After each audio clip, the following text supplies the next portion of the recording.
Agenda! Assalamu alaikum guys, welcome to another episode of Smalta Jannah. I know there's a lot of loyal Tommy Robinson fans, so I ask you to watch this video and then come up with your own conclusion. Because we all know Tommy Robinson doesn't lie. I speak about Islam. I tell the truth. I'm honest about it. Why is everyone bullying him? Yeah? It's not like he calls Islam. What do you want me to say? Yeah. Ideology, it's got no place. Yeah, it's got no place, bro. Now, why are a lot of people still following Tommy? Well, that's because Tommy Robinson is taking a genuine concern of the British public and poisoning it with lies and bigotry to forward his own agenda. But my problem is the amount of sexual assaults that we've seen by Uber drivers in the UK, the amount of crime we've seen by Uber drivers in the UK, in London. All the Uber drivers in the UK are Muslim immigrants.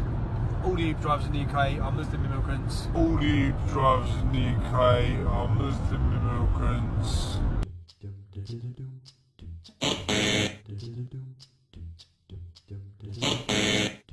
I tell the truth. For Tommy Robinson to say all Uber drivers are Muslim, it's just silly. Let's check out another one now. Another one. And the name of his mosque even, this is another one. The name of his mosque is called Luton Islamic Centre. If you Google Luton Islamic Centre, you'll find the real Islamic name for it, which is Guraba.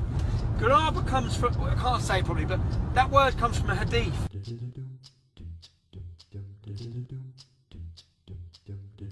And it is the Islamic men that come in to convert and take over the country. That's what his mosque is called. I tell the truth. Here's another one. Another one. Now this was taken from the Q&A after his Oxford Union speech. Now for some reason they took that off the YouTube channel, but I managed to get it from a mirrored YouTube channel. He also said, I walked into a library and asked for a book on rape, genocide and killing, and they handed me the Quran. So these are very generalised, statements about the whole of Islam, about people who follow Islam. Anyone can Photoshop a tweet, as happens many times. I get told I've said this, I've said that, and many times it's the first time I've heard it.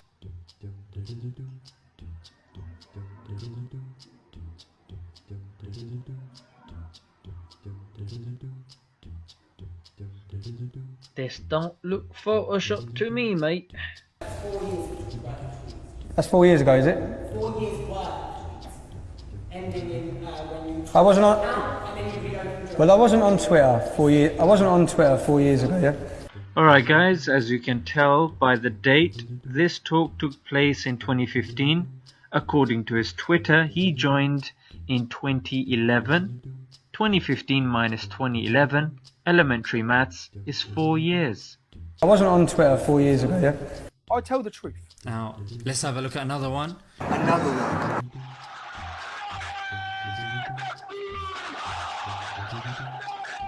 This is thousands and thousands of Muslims, and the reason why I'm doing this is to show you the comparison of why we felt angry. These men, many of them have got faces covered, some have got balaclavas. Translated, what they're saying is about killing the Jews. Allahu Akbar, which many of these newspapers translate Allah is the greatest. But Tommy Robinson didn't get the memo apparently. Alright, so here's a video where Tommy Robinson is categorical where he says he wasn't ever an extremist. You say you're not an extremist, but were you an extremist? No, I've never been an extremist, ever. Were you not a member of the BNP at one stage? No, we've gone through this. That's what I'm trying to remember. We've done this in 2009. Weren't you a member at one stage? I was a member when I joined because of what was happening in the town in 2009. Right. That's quite an extremist organisation. Wouldn't you so you were an extremist? No, I wasn't an extremist. Now let's compare this with this video where he compares himself where he is now with how he was. I've had to change completely myself, who I am. When I hear people say, oh, you were this, you were that, I think I'd have acted so differently on many subjects like 8 years ago compared to how I act now. Now here's another recording. Another one. Where he's speaking to, I think, a member of Big Brother or whatever, and she's obviously speaking her heart out, and then she keeps giving this kind of vibe that, are you recording me? And then they kind of deceive her by saying, no, take that camera away. I'm really worried that that's on. Here, look. Okay. And look, that's off. I'm being recorded from that. You're not being recorded. No, walk off with that. Walk off with that. No, you're not on your bloody phone. That's where it's on. It's not on phone. No, the bottom line is, if you Google me, you'll read it all. But the thing about it all, I mean, I just don't like the hypocrisy. I tell the truth. I'm going to end with a favourite of mine now. In this Oxford Union speech of Tommy, he goes out of his way to say he's not targeting all Muslims. I don't want for 1 minute for you to think I'm tarring all Muslims as bad. I'm not saying it's all Muslims. The vast majority of Muslims are not involved in this in any way. I'm not trying to portray all the Muslims in Luton are like this. I didn't just wake up one day and think, you know what, I hate Muslims, because I don't. So I'm not saying all Muslims are bad. I took the liberty to look through his tweets and let's see what they say. Kids go to fancy dress parties as pirates, who are killers, liars and cheats. Will kids in 20 years go to fancy dress parties as Muslims then? Are these hashtag clowns allowed to eat and drink now? Hashtag got a date with some hot Muslim chick actually. How do Muslims practice safe sex? They mark the goats and camels with a red X. That kick over half of all Muslims inbreed. Backward weirdo, who in their right mind would want a piece of their cousin. Hashtag inbred wrong-uns. My Britain's never been all white to me. I don't want it to be all white. Just don't want bombs planted my Musrats. That's all. So Musrats is a combination of Muslim and rats. Muslim on moon, hashtag problem. 500 Muslims on moon, hashtag problem. All the Muslims on the moon, hashtag problem solved. Hashtag it's just a joke. Ooh, ha, ha. And I thought my jokes were bad. Eid my bollocks, my friend. It's pointless. What do Muslims in Iceland do when it's like 24 hour a day? Hashtag die. They don't. They actually follow the sun pattern of the neighbouring countries. What have I failed at? Hashtag hook nose. That hook. Hashtag scum in a burqa. Muslim men must chuckle to themselves when they look at their wife in a tent walking 5 feet behind them. Why? What have I done? Why are people on his case? Leave him alone. So let's have a look at this post of Tommy's. A Muslim shouting Allah Akbar has just attacked police with a knife in London.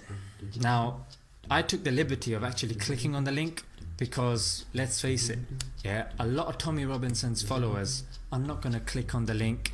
They're not going to see if he's actually telling the truth or the accuracy of the news. They're just going to take the headline and what Tommy Robinson has said. Here's the proof if you don't believe me. Now, this woman hasn't read a book since school, and now the first book she's going to buy and read is Tommy Robinson's book. But he doesn't hate all Muslims here. Now, when I actually clicked on this link, it said the incident is not being treated as terror-related and the man is suspected by police to have mental health issues. That didn't stop Tommy, mate. Tommy says dangerous Welsh Muslim convert who had guide to carrying out a knife terror attack is jailed for 5 years. When you actually click on the link, you actually realise that the judge himself says, I am not of course sentencing this defendant for preparation of terrorist acts himself. They go on to say he was actually put in a medium secure mental health unit after he attacked his mother. You'll probably find a verse in the Quran where we're asked to do that as well. And it goes on to say he's a young man with a history of psychiatric illness. Another Muslim jihad attack stopped today as counter-terror police arrest man with knives outside army reserves. Sounds serious. There's nothing to indicate a threat to the premises on Birmingham Road or any link to the terror attack in Finsbury. The man's motives are not yet known. Why don't the police ask Tommy? He knows them. Birmingham man to be stripped of British citizenship after working in Syria for group linked to Al-Qaeda. Clicked on the link, of course. Mr. Razak first travelled to Syria with an aid convoy. The Home Office declined to comment on his case, so obviously we can't be sure. There appears to have been no evidence presented that Mr. Razak had used weapons or received training whilst in Syria. Now again, these are from the same links that Tommy has shared. I'm not defending any of these people. All I'm doing is putting certain bits that Tommy should have mentioned from the article in front of you. A lot of people say, we just need to speak to Tommy. Yeah, maybe he'll understand. I've seen a lot of Tommy Robinson's interviews, his speeches, his dialogues. Here's why I think Tommy won't change. He's gone through a lot of personal experiences when he was young which he's now internalized. So it's an emotional battle for him. He's been attacked and suppressed, which has made him vindictive and belligerent. Number 3, whenever he speaks to decent Muslims, which, trust me, he's spoken to loads, he just says they don't follow mainstream Islam. I'd say that you're standing here as a decent lad because you haven't been brought up under Islam. Other people don't accept their interpretation.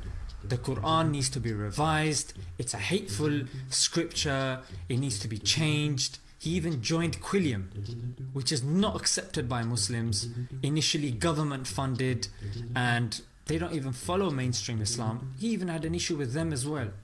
Yeah, he's just got an issue with Islam. That's the bottom line, guys. So what I think we need is less Islam. Yeah, okay. Less Islam. Yeah. That doesn't mean less Muslims. Yeah. It's unfair and it's not right to be labelling an entire group of people as extremists and racists, which is what we're seeing now.